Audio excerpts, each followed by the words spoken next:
Our first live speaker is Mr. Gianluca Esposito. As the Executive Secretary of GRECO, he monitors member states' compliance with and effective implementation of the Council of Europe anti-corruption standards. In 2019, he was nominated as the first ethics officer of the Council of Europe. Prior to this post, Gianluca held several positions at the Council of Europe since 1995 and has acted as a senior counsel in the legal department of the International Monetary Fund in Washington from 2009 to 2015. Dear Gianluca, thanks again for accepting our invitation despite your busy agenda. I know how busy you are. I'm curious to learn about your forward-looking proposals. The floor is yours. Thank you very much, Irene. Excellencies, ladies and gentlemen, I hope everybody can hear me well. If you don't, just interrupt me. Good afternoon, everyone. I would like to start, dear Irene, by thanking you very much for initiating this important event and for inviting me here. Knowing your background, I knew that this was a topic very dear to your heart, and in your introductory remarks, you actually made that very, very clear. I have to share and to agree with you on the fact that this is a very important topic because parliamentarians and journalists actually do play a key role in preventing and combating corruption.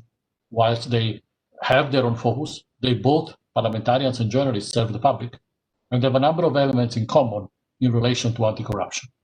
So let me try to highlight 5 of them from the perspective of the Council of Europe Group of States Against Corruption, the GRECO, which, as you know, covers today 50 member states.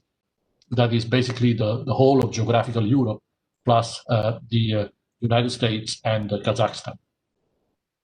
The first element that I would like to highlight that is in common, in my view, between members of parliament and journalists is that they both should lead by example.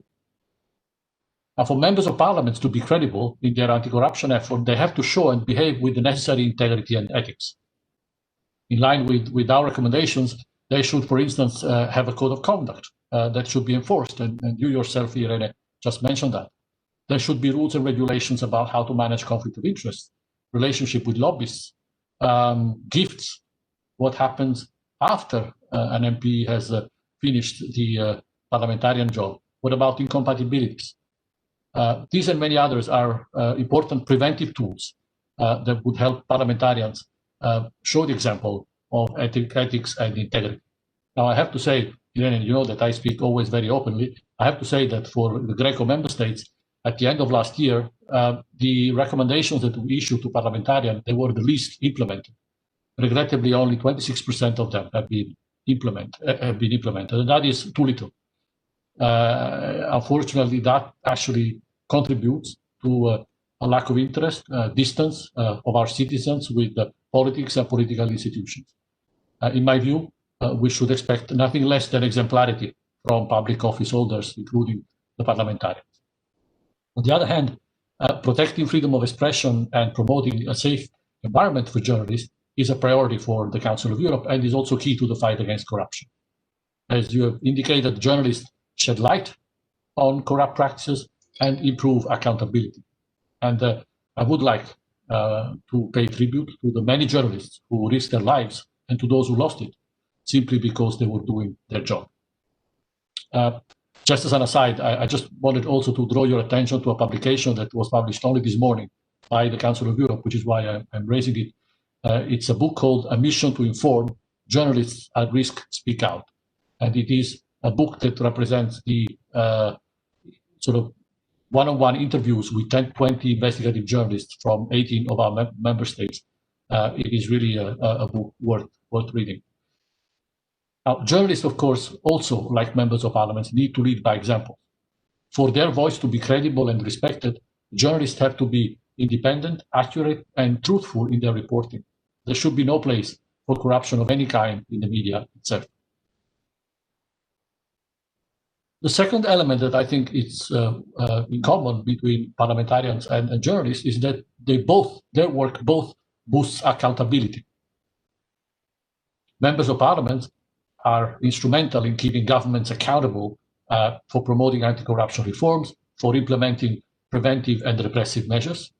The parliamentarians should play an active role in promoting legislation, in pushing for the implementation of the international standards at the national level. So they do have a role to sort of keep governments to account for their actions. On the other side, as transparency is key to accountability, journalists reporting may uncover corrupt practices and bring them to the attention of the competent authorities. Journalists reporting on the evaluation of the international anti-corruption monitoring bodies like GRECO generate very big, sometimes actually large national debates, which in turn trigger positive change. So both members of parliament and journalists, I think, boost accountability at different levels. The third element that I think there is in common between parliamentarians and journalists is that, as far as we are concerned in GRECO, they contribute very directly to our work. During our on-site visits, as you know, Irene, we, GRECO, don't work behind the desk. We go in the field, we go on-site to evaluate countries' compliance with our standards. When we go on-site, we meet members of parliaments from all political sides. And that gives us a very good picture of the situation in any given country. Similarly, when we go on site, we meet journalists, not to answer questions, but to ask questions. And in many cases, the information that we receive from journalists have directly informed our reports. In fact, when the connection between corruption and the work of journalists is very close, we've also raised this issue directly in our evaluations of certain member states. I'm not going to mention the member states, however, the evaluations are public, so it's very easy to identify them. The fourth element that I think is in common between members of parliament and journalists is that they both play a role in maintaining high quality journalism. You have referred to that as well earlier in your intervention, and also Professor Severino touched upon that.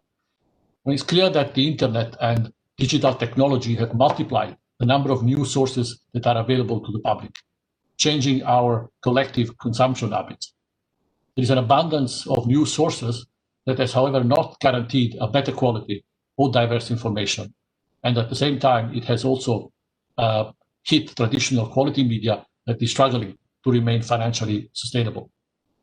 The impact of social media and of manipulative websites is also causing concern about the quality of the information that is reaching the public. And in this context, the role of quality journalism remains crucial for democratic society by serving the public interest and promoting accountability in the public life. On the other side, it is, of course, also members of parliament's job to contribute to quality journalism, irrespective of the political affiliation. My fifth and last point is about the protection of whistleblowers. And again, Irene, you touched upon that. I do think, and I feel very strongly about that, I think the whistleblowers play a very, very important role in the area of anti-corruption. In the last 20-25 years, we have made huge progress in the protection of whistleblowers. We are certainly not there where we should be, but we are better than where we were. And this is a topic that is very high on the Council of Europe, on the GRECO agenda. Together with the European Union, I think we in the Council of Europe, we probably have the most advanced standards in this area that has been made even more advanced by our evaluation. This work should continue, and both members of parliament and journalists are instrumental in protecting whistleblowers and in providing a safe environment for them. So with that, Irene, I hope I've highlighted the five, I think, and they're not the only ones actually, but the five elements that I see in common between members of parliament and journalists, and how they both can play within their respective spheres of work a very important role in preventing and combating corruption. And I look forward to the discussion and to any questions that participants may have. Thank you very much again for inviting me. Dear Gianluca, thank you so much. As I said before, it's an honor you are here today with us. We thank you for your insightful presentation. Council of Europe's and GRECO's guidance in this domain is extremely critical. From your advantaged observation point, you can more easily connect the dots and coordinate our anti-corruption efforts. So we always appreciate the help you give to us. But from what you've said, there is so much room for improvement, so much room. Thank you.